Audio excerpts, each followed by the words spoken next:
अस्सलाम वालेकुम dear student. आज का जो हमारा टॉपिक है वो है एलिमेंट्री कैनाल के बारे में कि एलिमेंट्री कैनाल को डाइजेस्टिव ट्रैक्ट भी कहते हैं और ये कौन कौन से ट्रैक्ट कौन कौन से पार्ट्स पर मुश्तमिल है।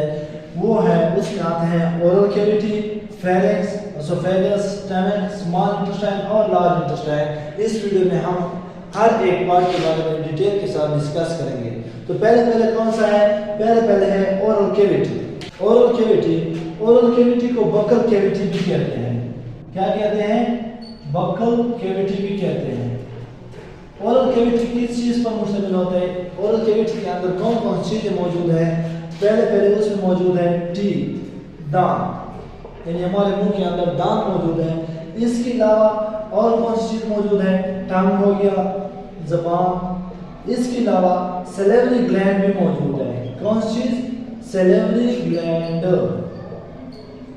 अब ठीक आप लोगों ने पढ़ा होगा पीछे क्लासों में कि टीथ के मजीद इसको तीन टाइप में तकसीम किए गए। पहले को कहते हैं incisor, canine, molar and premolar. Molar and premolar. Incisor इस सामने वाले दांतों को जिसके जरिए हम कटिंग करते हैं। क्या करते हैं? कटिंग या बाइटिंग के लिए इस्तेमाल करते हैं, ये इंसिजर है। कैनाइन कौन से हैं? जो हम टेनिंग के लिए इस्तेमाल करते हैं, यानी खुराक को पाड़ने के लिए जो हम इस्तेमाल करते हैं, ये कैनाइन है। सेट वाले और जो बिल्कुल जबड़े वाले हैं उन्हें क्या कहते हैं? उसे मोलर और प्री मोलर कहते हैं। और ये किस चीज के लिए इस्तेमाल होते हैं? मास्टिकेशन के लिए। मास्टिकेशन किसे कहते हैं? खुराक को चबाना। खुराक के चबाने को क्या कहते हैं? मास्टिकेशन कहते हैं। यानी ये जो मोलर और प्री मोलर है इसके जरिए हम खुराक को चबाते हैं। इसके अलावा टंग क्या काम करता है? टंग के ऊपर बर्ड्स होते हैं जो कि हम खुराक खाते हैं तो हमें पता चलता है कि ये चीज़ कड़वा है, ये मीठा है, ये नमकीन है। तो किस चीज़ की वजह से पता चलता है? बर्ड्स की वजह से। ये बर्ड जो है सेंसरी बर्ड, ये डायरेक्ट पैगाम पहुंचा देते हैं ब्रेन तक। इसके अलावा टंग और क्या काम करता है? ये खुराक को धकेलता है ताकि दांतों के दरमियान ये खुराक क्या हो जाए? इसकी मजीद ब्रेक डाउन हो जाए। इसके बाद है सैलिवरी ग्लैंड। सैलिवरी ग्लैंड यहाँ पर तीन टाइप्स के सैलिवरी ग्लैंड मौजूद होते हैं जिसका नाम है सबलिग्यूनल ग्लैंड, सबलिग्यूनल ग्लैंड। इसके अलावा सबमैंडिबुलर ग्लैंड है। कौन सा? सबमैंडिबुलर। समझ आई? सबमैंडिबुलर। इसके अलावा जो तीसरी है उसे पैराटिड ग्लैंड कहते हैं। क्या ग्लैंड कहते हैं? पैराटिड ग्लैंड। ये तीनों ग्लैंड क्या काम करते हैं? ये सलाइवा को सेक्रेट करते हैं।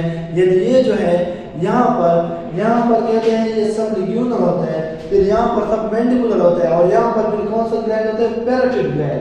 तो ये तीनों ग्लैंड जो है ये इनका काम क्या है? इनका काम है सलाइवा सेक्रेट करना। क्या काम है?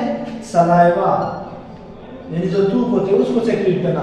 फिर ये सलाइवा किस चीज पर मुश्तमिल होता है? सलाइवा के अंदर कौन कौन सी चीजें मौजूद हैं ये हम देखते हैं कि सलाइवा के अंदर एंजाइम मौजूद होते हैं। क्या चीज? एंजाइम मौजूद होता है। इसके अलावा सलाइवा के अंदर साल्ट भी मौजूद होता है। क्या चीज? साल्ट भी मौजूद होता है और म्यूकस भी मौजूद होता है। एंजाइम का क्या काम है? यहाँ पर एमाइलेज एंजाइम होते हैं जो कि खुराक की ब्रेक डाउन करते हैं, जो कि स्टार्च या कार्बोहाइड्रेट की ब्रेक डाउन करके उनको ग्लूकोज के अंदर तब्दील करते हैं। तो ये काम किसका होता है? ये एमाइलेज एंजाइम का होता है। साल्ट किस लिए होता है? जो ट्यूब के अंदर सलाइवा के अंदर साल्ट मौजूद होता है वो किस लिए होता है? वो टू किल माइक्रो ऑर्गेनिज्म को मारने के लिए। ठीक हो गया। इसके अलावा म्यूकस होता है, ये भी खुराक को स्लिपरी बनाने के लिए। तो ये जब सलाइवा इन चीज़ों की ब्रेक डाउन कर लेता है, जो आपने निवाला लिया है उसकी इस तरह ब्रेक डाउन हो गई, तो ये किस चीज़ में कन्वर्ट हो जाते हैं? ये कन्वर्ट हो जाते हैं बोलस में। कौन सा? बोलस में। यहाँ पर अब मैकेनिकल और केमिकल दोनों डाइजेशन हो रहे हैं। मैकेनिकल डाइजेशन किसे कहते हैं? कि केमिकल्स के अलावा जो डाइजेशन होती है उसे मैकेनिकल डाइजेशन कहते हैं। यानी दांतों के जरिए हम जो दांत चबा रहे हैं, खुराक को चबा रहे हैं, तो दांतों के जरिए हम ब्रेक डाउन कर रहे हैं खुराक की, इसमें कोई केमिकल इन्वॉल्व नहीं है, तो इसे कहते हैं मैकेनिकल डाइजेशन। केमिकल डाइजेशन किसे कहते हैं? यानी उसके अंदर केमिकल मौजूद हो, केमिकल के जरिए खुराक की ब्रेक डाउन हो, उसे केमिकल डाइजेशन कहते हैं। तो यहाँ पर जो एंजाइम मौजूद है, एमाइलेज एंजाइम, जो कि स्टार्च या कार्बोहाइड्रेट को ग्लूकोज के अंदर कन्वर्ट कर रहा है, तो ये यहाँ पर एंजाइम इनके अंदर इन्वॉल्व है। और आप लोगों ने पढ़ा हो कि एंजाइम क्या है? Enzyme are chemically in nature. तो एंजाइम क्या है? केमिकल है। तो ये जो ब्रेक डाउन हो रहे हैं ये केमिकल ब्रेक डाउन हो रही है, तो इस ब्रेक डाउन को क्या कहते हैं, केमिकल डाइजेशन। अब इसके बाद अगला टॉपिक है हमारा फेरेंस, किसे कहते हैं, ये डाइजेस्टिव ट्रैक्ट का दूसरा पार्ट है फेरेंस। फेरेंस क्या है, ये बकल कैविटी जो हमारा मुंह है इसके पीछे मौजूद होता है। फेरेंस से खुराक और हवा दोनों यहाँ से गुजरती है। तो फेरेंस में जब बोलस आता है तो ये बोलस को स्टमक की तरफ ले जाता है।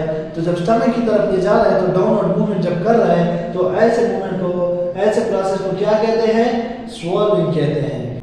इसके अलावा जब हमारे मौत के अंदर खुराक है तो वो वॉलंटरी है। क्या है, वॉलंटरी है, यानी वो हमारे कंट्रोल के अंदर है। हम उस खुराक को खाएं या बाहर निकालें तो वॉलंटरी किसे कहते हैं, वो जो हमारे कंट्रोल में हो। जबकि इनवॉलंटरी जो है वो हमारे कंट्रोल के अंदर नहीं होता।